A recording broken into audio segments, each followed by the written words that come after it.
So I would, you know, in the experience I've gained over the years, if you like, without being, you're always learning. Anyone that says that, you know, that's crazy. I learn every day, and this is why I'm so fascinated by this company that are bothering and putting a huge amount of money into developing this. You know, it's so I'm right behind them, 100%. You know, behind them. I will tell them if it's wrong, if it's not right, or it doesn't work. But these two have worked absolutely beautiful. And what you've got to remember on top of all this is not horse that's had a metal bit in and then come into rubber. This is horse that's had a rubber bit in, and a very soft rubber bit, extremely soft. You know, if it was long enough, you could tie it in a knot, and it's just lovely. And if horse don't feel like he's got to fight the bit, his whole demeanour will change. Please, honestly, you know, I've spent so long years trying to get it right. When I was a little child and I broke my first pony, I was given a little pony, you know, foal actually, by the men that used to go round and pick up, you know, rag and bone men, they used to call them back in the day, and they'd pick up scrap metal and rags and woolens and anything they could to make a shilling out of, you know, recycling, if you like, back in the day. Go on, my baby. And I broke my first horse. I didn't have a bit. I couldn't afford a bit, and I couldn't find one small enough. It's only a little thing that I had, and I wanted to break it, so I cut the lovely soft. Oh, baby, stand still, my darling baby. Yes, you are, my little baby girl.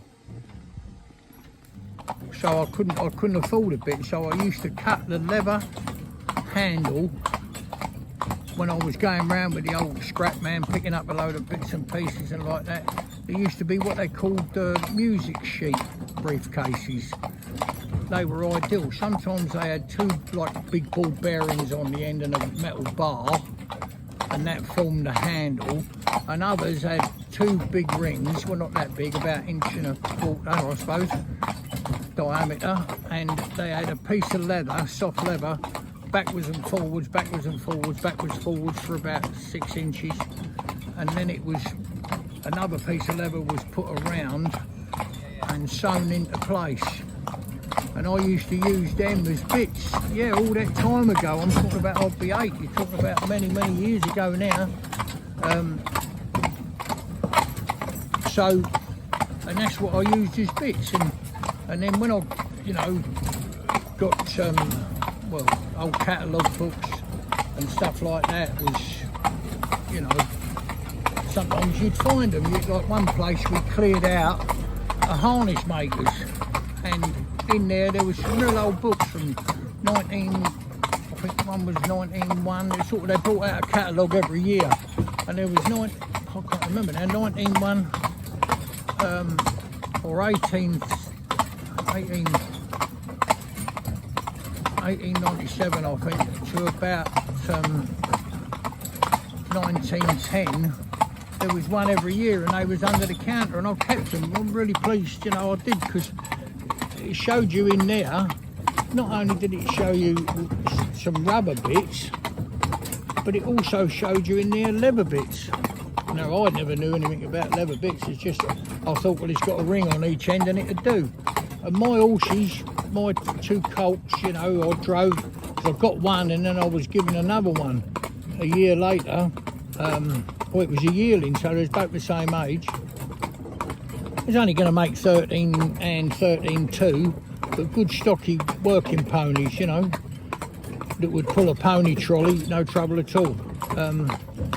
And pull a, you know, a load on it. Yeah, they were real good. Right out, babe. Just come over here. Steady now. Oh, stand still, baby. Stand still. Stand still, little darling. Walk on, babe. Just trot up now. Trot. Trot, baby. Ah, that's a good baby. A beautiful slow trot, look, when I ask her. the jig jog, and then I've got 3 gears for going forward. Well, 4 if you put a canter into it. Oh, baby, sensitive.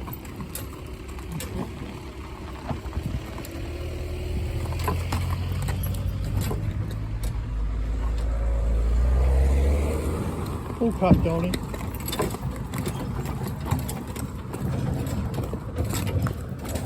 So this is our little jig jog.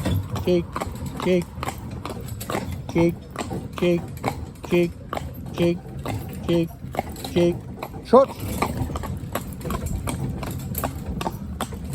Slow trot. Trot.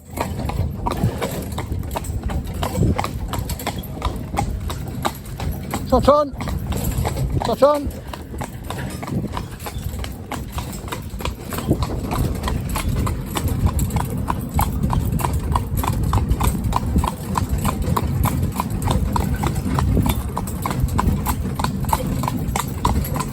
You can see there, I'm really interested. We're going to have hello my lad, alright?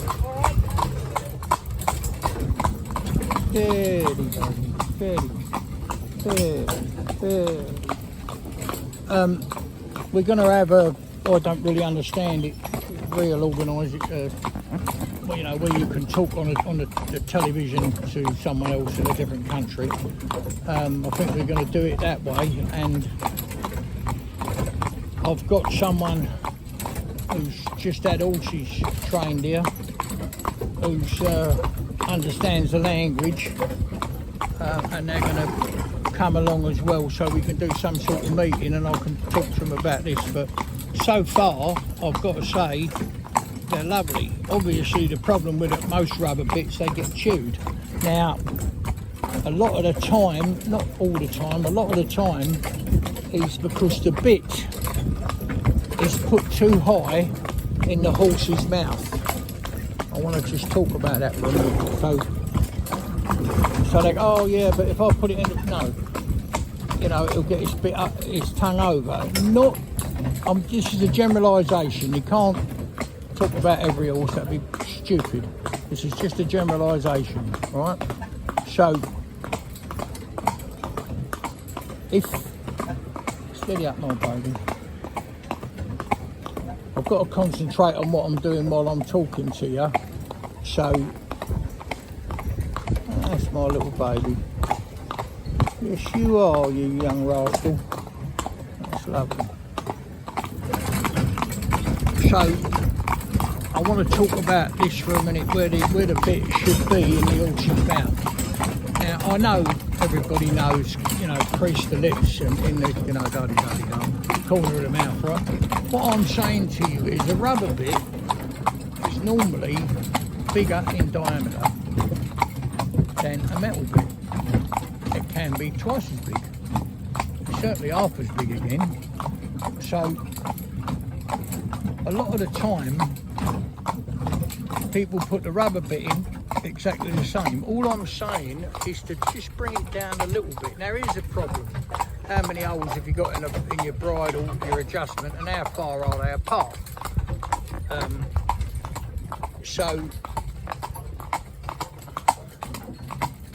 And you don't want to start punching holes in your bridle, you know, until you know you've got it right.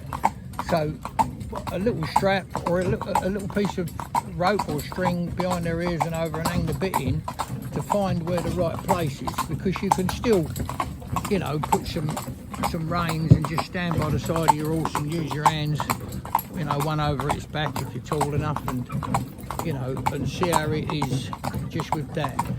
Because when you pull the bit up, it sometimes can be on the premolars, and if they've got a wolf tooth, can definitely sit on that. Now there it becomes uncomfortable, but if the wolf teeth's been removed, we always get them removed.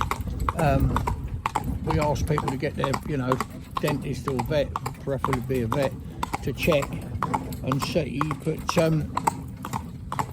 you know, whether it's got the wolf teeth, and to remove them unless they're really sitting tight to the premolar, because obviously if the diameter of the rubber bit's bigger, it's going to be touching the, you know, could be touching and become uncomfortable for the horse to, and people say, oh yeah, but I'm frightened of getting the tongue. Well, yeah, sure, you don't want to get the tongue over because that's very uncomfortable. But what I've found is because a rubber bit is warm to the touch, well, the same temperature as your body really. It's not metal, it don't get freezing cold. It's not heavy. Come round, darling. It isn't heavy in the horse's mouth, yeah? And quite often, if you just take the time to, you know, to do what I say, get a bit of cord over behind there and just adjust it, you know, with one of those, you know, say one of them knots, I don't know what you call it, and you can just adjust it up or down. You can find a place and you'll find the horse will be very comfortable, and he won't want to push it out of his mouth, because if he gets his tongue over, we can't ask the horse why he done it, can we? But it's my belief he's doing it because he don't want the bit in his mouth. It's uncomfortable in some way. It's heavy, it's cold. I never have any trouble, and I mean I never do have any trouble as long as we haven't got any wolf teeth to worry about. We've all accepting very, very quickly the rubber bit.